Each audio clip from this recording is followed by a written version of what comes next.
Praise the Lord. நாள் 26 தியான பகுதி யாத்திராகமம் 1ஆம் அதிகாரம் மற்றும் 2ஆம் அதிகாரம். மோசே எழுதின 5 ஆகமங்களில் 2வது ஆகமம் இந்த யாத்திராகமம் ஆகும். இதில் இஸ்ரவேல் ஜனங்கள் எகிப்திலிருந்து விடுதலையாக்கப்பட்டு கானான் தேசத்தை நோக்கி பிரயாணப்படுகிற அந்த யாத்திரையை குறித்து எழுதப்பட்டிருக்கிறபடினால் இவைகள் யாத்திராகமம் என்பதாக அழைக்கப்படுகிறது. இந்த ஜனங்கள் எப்படி விடுதலை ஆனார்கள், கர்த்தர் அவரை வனாந்திரத்தில் எப்படி வழிநடத்தினார் என்பவற்றை நம்மால் பார்க்க முடியும். 1ஆம் அதிகாரத்தை நாம் பார்ப்போமானால் அதில் இஸ்ரவேலின் 12 குமாரர் அவருடைய பிள்ளைகள் என்று கிட்டத்தட்ட இஸ்ரவேலுடைய கர்ப்ப பிறப்பாகிய 70 நபர்கள் எகிப்து தேசத்திலே வாழ்ந்து வந்தார்கள். இஸ்ரவேல் மரிக்க பின்பு யோசேப்புடைய சகோதரர் எல்லாரும் மரித்தார்கள். தேவனாகிய கர்த்தரோ இஸ்ரவேல் ஜனங்களை அந்த எகிப்து தேசத்தில் பழுகவும் பெருகவும் பண்ணினார். இஸ்ரவேல் ஜனங்களுடைய தொகை அதிகமாயிற்று. அப்பொழுது யோசேப்பு அறியாத ஒரு ராஜா எகிப்தின் மேல் அதிகாரியாக நியமிக்கப்படுகிறார். அந்த ராஜா எகிப்திய ஜனங்களை காட்டிலும் இஸ்ரவேல் ஜனங்கள் அதிகமாய் பழுகி பெருகி இருக்கிறதை பார்த்து, இஸ்ரவேல் ஜனங்கள் இப்படி பழுகி பெருகினால் நமக்கு எதிராக ஒரு யுத்தம் வரும் பொழுது இவர்கள் எதிராளியோடு கூட கூடி நம்மை எதிர்த்து நம் தேசத்தை விட்டு புறப்பட்டு செல்லுவார்கள். எனவே நாம் இவர்களை தந்திரமாய் இவருடைய எண்ணிக்கையை குறைக்க வேண்டும் என்பதாக ராஜா சதித்திட்டம் தீட்டுகிறான். இஸ்ரவேல் ஜனங்கள் எல்லாரும் எகிப்தில் சுமை சுமக்கிற வேலை செய்தார்கள். என விசாரணைக்காரனுக்கு ராஜா கட்டளை கொடுத்து அவள் செய்கிற வேலையில் அவர்களை ஒடுக்க ஆரம்பித்தான். எகிப்தியர்கள் இஸ்ரவேலர்களை எவ்வளவு ஒடுக்கினார்களோ அவ்வளவாய் அவர்கள் பழுகி பெருகினார்களாம். நம்முடைய வாழ்க்கையிலும் கூட ரட்சிக்கப்பட்ட ஜனமாகிய நமக்கு விரோதமாய் அநேகர் எழும்புவார்கள். சில சதி திட்டங்களை தீட்டுவார்கள். நம்முடைய உயர்வு, நாம் பெற்றுக்கொள்கிற ஆசீர்வாதங்களை பார்க்கும் பொழுது பொறாமை கொண்டு நம்மை நசுக்கவும், நம்மை நெருக்கவும், நம்மை ஒடுக்கவும் முயற்சி செய்வார்கள். ஆனால் மனிதர்கள் நம்மை எவ்வளவு ஒடுக்குகிறார்களோ அவ்வளவாய் கர்த்தர் நம்மை பழுகவும் பெருகவும் உயரவும் செய்வார். எவ்வளவு நெருக்கினாலும் இவர்கள் பழுகி பெருகிறதை பார்க்கும் பொழுது எகிப்தியர்கள் எல்லாரும் இஸ்ரவேல் ஜனங்கள் மேல் எரிச்சல் அடைந்தார்கள். எனவே எகிப்தியர்கள் இஸ்ரவேல் ஜனங்களை அவள் செய்கிற வேலையில் இன்னும் கடினமான வேலையை கொடுத்து இஸ்ரவேல் ஜனங்கள் தங்கள் ஜீவனையும் கசப்பா எண்ணத்தக்கதாக மிகவும் கொடுமையாய் நடத்த ஆரம்பித்தார்கள். இதற்கு பிற்பாடு எகிப்தின் ராஜா சிப்புராள் பூவாள் என்னும் மருத்துவச்சிகளை அழைத்து, நீங்கள் எபிரேய ஸ்திரீகளுக்கு பிரசவம் பார்க்கும் பொழுது ஆண் பிள்ளை பிறந்தால் அதை கொன்று போடுங்கள் என்பதாக சொல்லுகிறான். காரணம் என்னவென்றால் எகிப்திய ராஜா மாந்திரிகத்தையும் குறி சொல்லுவதையும் நம்புகிறவன். அவன் தன் அரண்மனையில் மந்திரவாதிகளை வைத்திருந்தான். இஸ்ரவேல் ஜனங்களை ரட்சிப்பதற்காக ஒரு ரட்சகன் பிறப்பான் என்ற வார்த்தை ஜோசியர்களால் அறிவிக்கப்பட்டது. அப்படி என்றால் சாத்தானுக்கு மனிதனுடைய எதிர்காலங்கள் தெரியுமா என்ற ஒரு கேள்வி நமக்குள் எழலாம். இஸ்ரவேல் ஜனங்கள் தேவனாகிய கர்த்தர் தங்களை சந்திப்பார், இந்த இடத்திலிருந்து அழைத்து கொண்டு போவார் என்பதை அவர்கள் தங்களுக்குள் தங்கள் முற்பிதாக்கள் சொன்ன வார்த்தையின்படி பேசிக் கொள்ளுவார்கள். எனவே அவைகளை எகிப்தியர்களும் கூட அறிந்திருந்தார்கள். அப்படி ஜனங்கள் செல்ல வேண்டும் என்றால் அதை துவங்குகிற ஒரு மனிதன் எழும்ப வேண்டும். எந்த ஒரு கலவரம் எடுத்துக்கொண்டாலும் அல்லது எந்த ஒரு எழுப்புதல் எடுத்துக்கொண்டாலும் அதில் ஒரு நபர் அதற்கு முக்கியமான காரணியாய் இருப்பார். அந்த நபரை கொண்டுதான் அவைகள் ஆரம்பிக்கப்படும். எனவே இதை அறிந்த மந்திரவாதிகள் ஜனங்கள் இங்கிருந்து விடுதலை ஆக வேண்டும் என்றால் இதற்கு முதல் குரல் கொடுக்கிற, இதற்கு முதல் எதிராய் பேசுகிற ஒரு நபர் காணப்பட வேண்டும். மேலும் இஸ்ரவேல் ஜனங்கள் 400 வருடம் அடிமையா இருக்க வேண்டும் என்று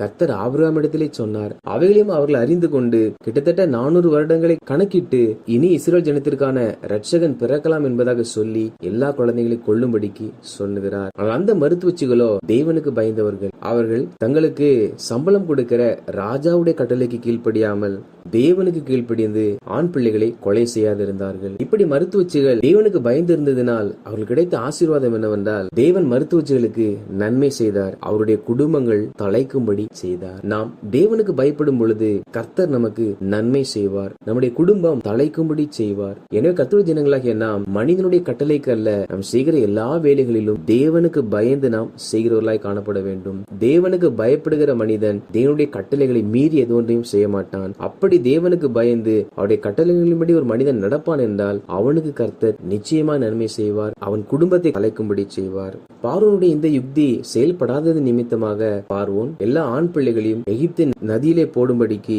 கட்டளையிட்டான். அப்பொழுது இஸ்ரவேல் தேசத்தில் உள்ள ஆண் பிள்ளைகள் கொலை செய்யப்பட்டார்கள். 2ஆம் அதிகாரத்தை வாசிப்போமானால் அதில் இஸ்ரவேலின் குமாரனாகிய லேவியின் சந்ததியில் பிறந்த ஒரு ஆணுக்கும் ஒரு பெண்ணுக்கும் திருமணம் நடைபெறுகிறது. அப்பொழுது ஸ்திரீ கர்ப்பம் தரித்து ஒரு குமாரனை பெறுகிறாள். அவள் பிள்ளை 3 மாத காலம் அளவும் ஒளித்து வைத்தாள். ஆனால் அவைகளுக்கு பிற்பாடு அந்த குழந்தை ஒளித்து வைக்க முடியவில்லை. காரணம் என்னவென்றால் அங்கு பிள்ளைகளை கொல்லும்படிக்கு பார்வோனுடைய சேவகர்கள் இஸ்ரவேல் ஜனங்களுடைய எல்லா வீடுகளுக்குள்ளாக புகுந்து குழந்தைகளை கொலை செய்து கொண்டிருக்கிறார்கள். இந்த தாயாரோ 3 மாதம் பாதுகாத்து அதற்கு பிற்பாடு பாதுகாக்க முடியாதபடியினால் ஒரு நாணல் பெட்டியை செய்து அதற்குள் பிள்ளையை வைத்து பிள்ளையை நதியிலே விட்டாள். எதை காண்பிக்கிறது என்றால் இந்த பிள்ளையினுடைய தாய் தன் பிள்ளையை உலக ஜனங்களை விட்டு பிரித்தெடுத்து அவர்களை தேவனுடைய பணிக்காக அர்ப்பணிக்கிறாள். நதி என்பது ஆவியானுடைய அபிஷேகத்தை தேவனுடைய நடத்துதலை குறிக்கிறது. எனவே இந்த தாய் தாயானவள் தன் பிள்ளை உலக பிள்ளை போல வாழக்கூடாது என்று சொல்லி தன் பிள்ளையை ஊழியத்திற்கு என்று அர்ப்பணிக்கிறாள். இந்த குழந்தை தான் பிற்காலத்தில் இஸ்ரவேலை ரட்சிக்கிற ரட்சகனாக இருந்தார். இன்று தேசத்தின் மாற்றங்களுக்காக எழுப்புதலுக்காக ஜெபிக்கிற கர்த்தருடைய ஜனங்கள் கர்த்தருக்கு என்று எவ்வளவு வேண்டுமானாலும் காணிக்கை கொடுப்பார்கள். தேசத்தின் மாற்றத்திற்கு என்று எவ்வளவு நேரமானாலும் ஜெபிப்பார்கள். ஆனால் தேசத்தில் மாற்றம் வர வேண்டும் என்று சொல்லி தங்கள் பிள்ளைகளை ஊழியத்திற்கு என்று கொடுக்க முன்வர மாட்டார்கள். நாம் தேசத்தில் ஒரு மாற்றம் நடைபெற வேண்டும் என்று எதிர்பார்க்கிறோம். என்னுடைய ஊழியம் வளர்ந்து பெருக வேண்டும் என்று நினைக்கிறோம். ஆனால் அதற்கு நாம் நம் பிள்ளைகளை ஊழியத்திற்கு கொடுக்கிறவர்களாய் காணப்பட வேண்டும். நம் பிள்ளைகள் எந்த துறையில் அவர்கள் சம்பாதித்தாலும் அதனால் நாம் நன்மை அடைவோம், நம்முடைய பிள்ளைகளுடைய எதிர்காலங்கள் நன்மை அடையும். ஆனால் நம் பிள்ளைகளை நாம் ஊழியத்திற்கு கொடுப்போமானால் நம் பிள்ளைகள் நிமித்தமாக 1000 குடும்பங்களை கர்த்தர் ஆசீர்வதிப்பார். நம் பிள்ளைகள் நமக்கும் குடும்பத்திற்கும் மாத்திரம் ஆசீர்வாதமாய் இராமல் அவர்கள் அநேக ஜாதிகளுக்கு ஆசீர்வாதமாய் இருக்க வேண்டும் என்றால் நாம் அவர்களை ஊழியத்திற்கு அர்ப்பணிக்கிறவர்களாக காணப்பட வேண்டும். கர்த்தர் நமக்கு கொடுத்த பிள்ளைகளில் ஒரு பிள்ளை நாம் ஊழியத்திற்கு என்று கொடுப்போம் என்றால் நிச்சயமாக அந்த பிள்ளை கொண்டு கர்த்தர் லட்சக்கணக்கான ஜனங்களை ரட்சிப்பார். அப்பொழுது அந்த குழந்தையுடைய சகோதரி இந்த குழந்தை எங்கே செல்கிறது என்பதை பின் சென்று பார்த்து கொண்டிருந்தாள். அப்பொழுது பார்வோன் ராஜாவுடைய குமாரத்தி ஸ்நானம் பண்ணி கொண்டிருந்தாள். அப்பொழுது அவள் அந்த பெட்டியை பார்த்து அதை எடுத்து வர சொல்ல அந்த பெட்டியை பார்க்கும் பொழுது உள்ளே அந்த குழந்தை அழுது கொண்டிருந்தது. அந்த பிள்ளை அழுததை பார்த்தவுடன் இந்த பார்வோனின் குமாரத்திக்கு ஒரு இரக்கம் உண்டாகி அது எபிரேய பிள்ளை என்பதை அறிந்து கொண்டாள். அப்ப அந்த பிள்ளையுடைய சகோதரி வந்து உமக்காக அந்த பிள்ளை வளர்க்கும்படி எபிரேய ஸ்திரீகளில் பால் கொடுக்கிற ஒரு ஸ்திரீயை உம்மிடத்தில் அழைத்து கொண்டு வரட்டுமா என்பதாக கேட்கிறாள். அப்போது பார்வோனுடைய குமாரத்தை அழைத்து கொண்டு வா என்று சொல்ல இவள் சென்று அந்த குழந்தையின் தாயையே அழைத்து வருகிறாள். பார்வோன் குமாரத்தை அவளை நோக்கி பிள்ளை எடுத்துக்கொண்டு போய் நீ வளர்த்திடு, நான் உனக்கு சம்பளம் கொடுக்கிறேன் என்பதாக இந்த ஸ்திரீக்கு சொல்ல அவள் தன் பிள்ளையை எடுத்துக்கொண்டு போய் பிள்ளை வளர்த்தாள். இதில் ஆண் பிள்ளைகளை கொல்லும்படிக்கு எங்கே சட்டம் பிறப்பிக்கப்பட்டதோ அந்த இல்லத்திற்குள்ளேயே கர்த்தர் அந்த ஆண் பிள்ளை வளர்க்கிறவராய் இருந்தார். எந்த பிள்ளை பிறக்க கூடாது என்று அவர்கள் நினைத்தார்களோ அந்த பிள்ளை அது அழிக்கப்பட வேண்டும் நினைத்த அதே இடத்தில் கர்த்தர் வளரும்படி செய்தார். இதில் நாம் பார்க்கிற இன்னொரு காரியம் என்னவென்றால் அந்த பிள்ளை வளருவதற்கான செலவை ராஜகுமாரத்தி சம்பளமாய் கொடுத்தாலாம். இதிலிருந்து நாம் புரிந்து கொள்ள வேண்டிய ஒரு காரியம் என்னவென்றால் பரலோக தேவன் நமக்கென்று ஒரு கர்ப்பத்தினை கொடுக்கும் பொழுது இந்த பிள்ளைகளுடைய முழு செலவையும் கர்த்தர் ஏற்றுக்கொண்டு அதற்குரிய எல்லா தேவைகளையும் கர்த்தர் தருகிறவராய் இருக்கிறார். இந்த அநேகர் 2 பிள்ளைகளை பெற்றால் நம்மால் வளர்ப்பது கடினம் என்று சொல்லி ஒரு பிள்ளையோடு நிறுத்திக் கொள்ளுகிறார்கள். காரணம் என்னவென்றால் வளர்க்க நம்மால் முடியாது, நம்மிடத்தில் போதுமான பணம் இல்லை என்பதாக சொல்லுகிறார்கள். கர்ப்பத்தின் கனி தேவன் தருகிற ஆசீர்வாதம். கர்த்தர் ஒரு பிள்ளையை கொடுப்பார் என்றால் அந்த பிள்ளைக்குடைய முழு செலவையும் அதற்குரிய எல்லா ஆசீர்வாதங்களையும் கர்த்தர் கூடவே தருகிறவராய் இருக்கிறார். எனவே கர்த்தருடைய ஜனங்களாகிய நாம் பிள்ளை பெற்றால் அதை நாம் வளர்ப்பது எப்படி என்று கலங்காமல் கர்த்தர் கொடுக்கிற கர்ப்பத்தின் கனியாகிய ஆசீர்வாதத்தை நாம் பெற்றுக்கொள்ளும் பொழுது அதுக்குரிய தேவைகளை கர்த்தர் நமக்கு கொடுத்து நம்மை ஆசீர்வதிக்கிறவராய் இருக்கிறார். இதற்கு பிற்பாடு அந்த பிள்ளை பெரிதாக வளர்கிறது. எனவே இந்த பிள்ளையுடைய தாய் அந்த பிள்ளையை கொண்டு வந்து பார்வோனின் குமாரத்தி கையில் கொடுக்கிறாள். அந்த பிள்ளையுடைய பெயர் தான் மோசே. மோசே பெரியவனான போது அங்கே எகிப்தியன் ஒருவன் எபிரேயன் ஒருவனை அடிக்கிறதை பார்க்கிறார். அப்பொழுது மோசே அங்கே யாரும் இல்லை என்று கண்டவுடன் இவர் சென்று அந்த எகிப்தியனை கொன்று போட்டு அவனை மண்ணிலே புதைத்து போட்டார்.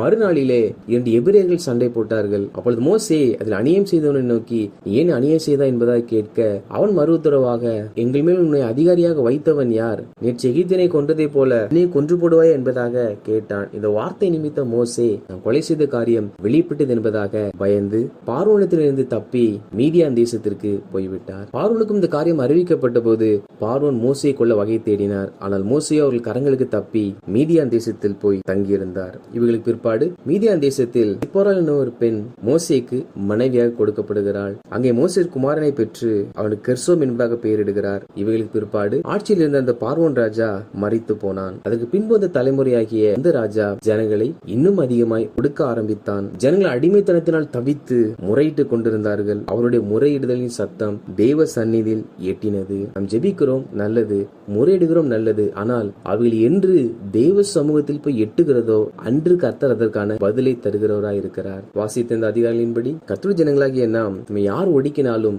அதற்கென்று கலங்காமல் கர்த்தருக்கு பயந்து எல்லா விஷயத்திலும் கர்த்தருடைய கட்டளைக்கு கீழ்ப்படிந்து நாம் செயல்பட வேண்டும். மேலும் நாம் ஜெபத்தினாலும் காணிக்கையினால் மாத்திரம் ஊழியத்தை தாங்காமல் நம்முடைய பிள்ளைகளையும் ஊழியத்திற்கு அர்ப்பணித்து அநேக ஆத்துமாக்களுக்கு ஆசீர்வாதமாக அவர்கள் பயன்பட ஒப்பு கொடுக்க வேண்டும். மேலும் நாம் செய்கிற ஜெபம் தெய்வ சந்நிதியில் எட்டத்தக்கதாக ஜெபிக்கிறவர்களாய் காணப்பட வேண்டும். அப்படி நாம் ஜெபிக்கும் பொழுது கர்த்தர் நம்மை பழுகவும் பெருகவும் பண்ணி நமக்கு நன்மை செய்து நம்முடைய வாழ்க்கையை தலைக்கும்படி செய்வார். ஆமேன்.